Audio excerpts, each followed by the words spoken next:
Today we're going to talk about the Hotel Conversion Ordinance and the updates done by Ordinance 3817. So as you probably know, on February 7th, 2017, the San Francisco Board of Supervisors unanimously passed Ordinance 3817, amending Chapter 41 of the San Francisco Administrative Code, or the HCO as we call it, which clarifies the requirements of residential hotel owners and operators. Now, these amendments came because the HCO had been largely untouched for over 35 years. And it didn't contemplate our current climate. So the revised HCO became effective March 20th of this year.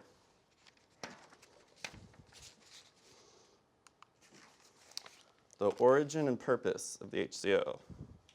So the continuing and primary purpose of the HCO is to preserve residential guest rooms that provide crucial housing for the elderly, disabled, and low-income persons. Prior to the HCO, the planning department estimated that over 6,000 residential guest rooms were lost during the period of 1975 to 1979. Accordingly, in 1981, the city declared a housing emergency due to the loss of residential guest rooms from the rental market, which had resulted in the displacement of these vulnerable populations. The original HCO was signed by the mayor on June 26, 1981. So the HCO required all hotel owners and operators to file an initial unit usage report. So guest rooms that had been occupied by a permanent resident for 32 consecutive days as of September 23rd, 1979, were designated as residential guest units, and they became subject to the protections of this chapter. Oh, sorry, I didn't go that.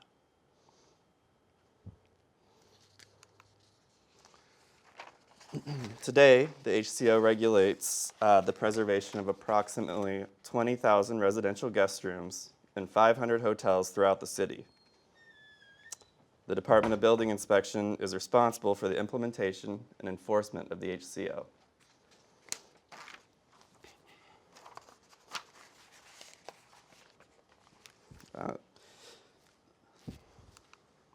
So as I mentioned before, the HCO had gone largely untouched for over 35 years, meaning the enforcement tools were antiquated and the penalties that were associated were based on standards of 1981.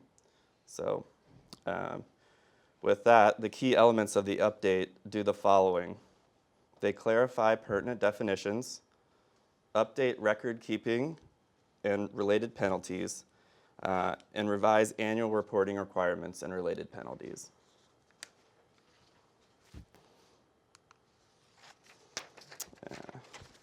One of the important clarifications made by the ordinance was on unlawful conversion. To understand how it was clarified, we need to first look at the definitions and the provisions of the chapter. So if we go to the definitions, permanent resident is a person who occupies a guest room for at least 32 consecutive days. And this is existing language to the ordinance. It was part of the original ordinance. It wasn't changed. Similarly, residential unit. It's a guest room occupied by a permanent resident on September 23rd, 1979. A tourist unit is a guest room not occupied by a permanent resident on September 23rd, 1979. Again, this is existing language. What was added by the ordinance was tourist or transient use. And that is any use of a guest room for less than a 32-day period, term of tenancy, by a party other than a permanent resident. So next, if we look at the provisions of Section 4120,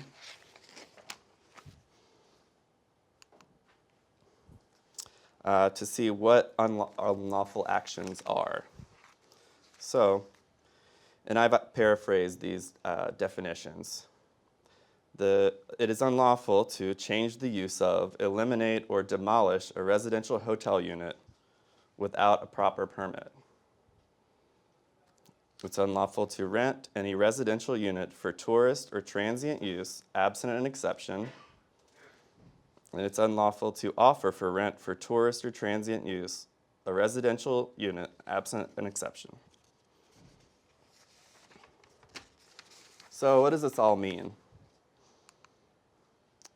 The changes made by the ordinance, taken together with the existing definitions and provisions, clarify that it is unlawful to rent a residential guest room to anyone other than a permanent resident for less than 32 days. And there's an exception there, and that is the temporary tourist rentals.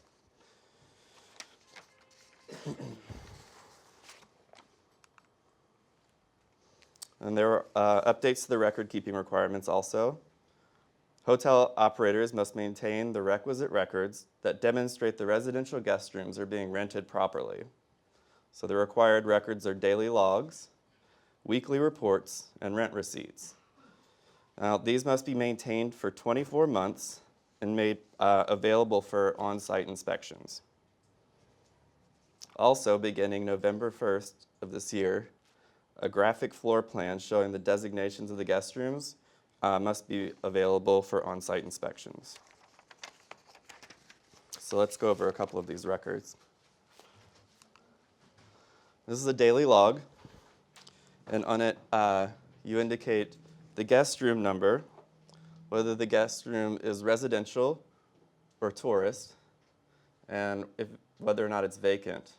If it's not vacant and occupied, the first and last name of the occupant. So all guest rooms listed on the certificate of use that you have, or should have, should be accounted for on these logs, and there should be one of these for every day of the year. And this is a weekly report, and there should be one of these for every week of the year. And I'll go over it a little later in the slides. So, rent receipts. Rent receipts must be given to tenants as proof of payment and maintained on site.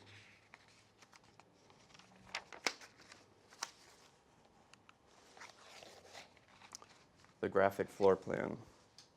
So if you look in your packet, it's behind the PowerPoint presentation. There's an attachment of the floor plan. You can look at that. So the floor plan should be for each floor of occupancy, and it should label all guest rooms as residential or tourist. And you can do that with an R or a T. And it should match their certificate of use. So all the rooms on their certificate of use should be accounted for. And then label all other rooms and indicate the use.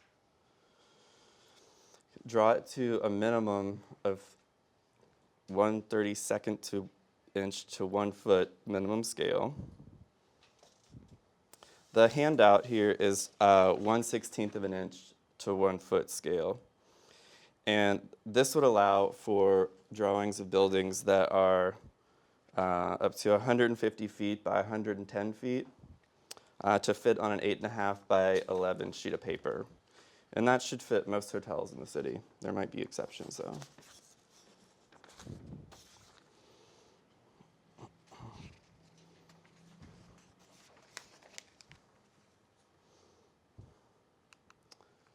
So the required postings, these are existing. This is not new information, but it's still required of the in the buildings. The weekly report for the week prior should be posted every Monday, and their certificate of use. They should be posted in the front lobby or in a conspicuous place.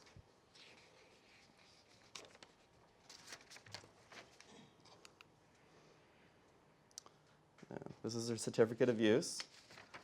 All hotels should have one. It indicates the residential guest rooms, the tourist guest rooms, the numbers of those, the dates issued.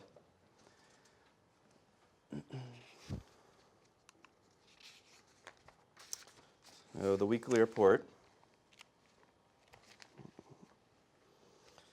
So again, it should be posted every Monday and report the previous week. And as you can see here, it says that there's 0 guest or tourist rooms on the certificate of use, and 0 tourist rooms were rented out throughout that week. So even if it's all 0 that you're reporting, it still needs to be posted.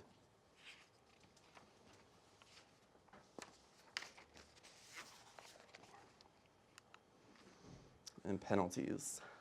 So the penalty for failing to maintain daily logs, provide receipts to occupants, or post requisite materials have increased from $250 to $500, and ineligibility for the tourist or temporary tourist conversions as provided for in section 4119 for 12 months. So any violation, whether it's record keeping, violations, postings, annual reporting, or unlawful conversions, will disqualify owners from utilizing the temporary tourist conversion.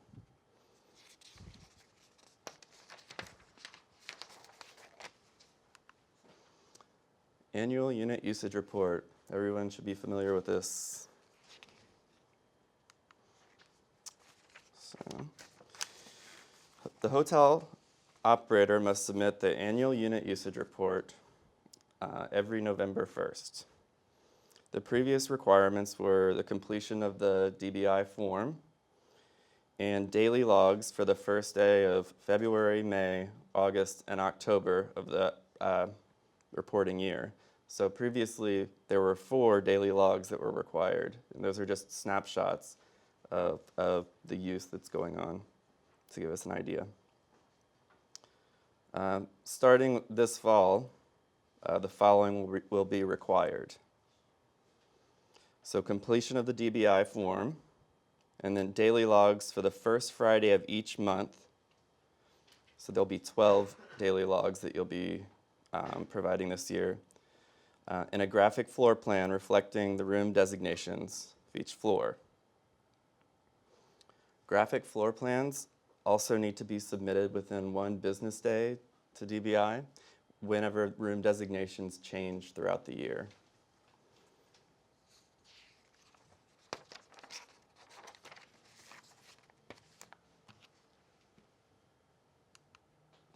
Penalties. So the penalty for insufficient filing of an AUR has increased from $500 to $500 per day after the 15-day period for which the owner or operator fails to furnish the requested information or written explanation, and ineligibility for the temporary tourist conversions as provided for in 4119 for 12 months. Failure to file the AUR altogether has increased from $300 to $1,000 per month. That should read $300. It's a typo there, sorry. And ineligibility for the temporary tourist conversions as provided in section 4119 for 12 months. So again, any violation, whether it's record keeping, posting, unlawful conversion, results in the ineligibility for the temporary tourist conversion.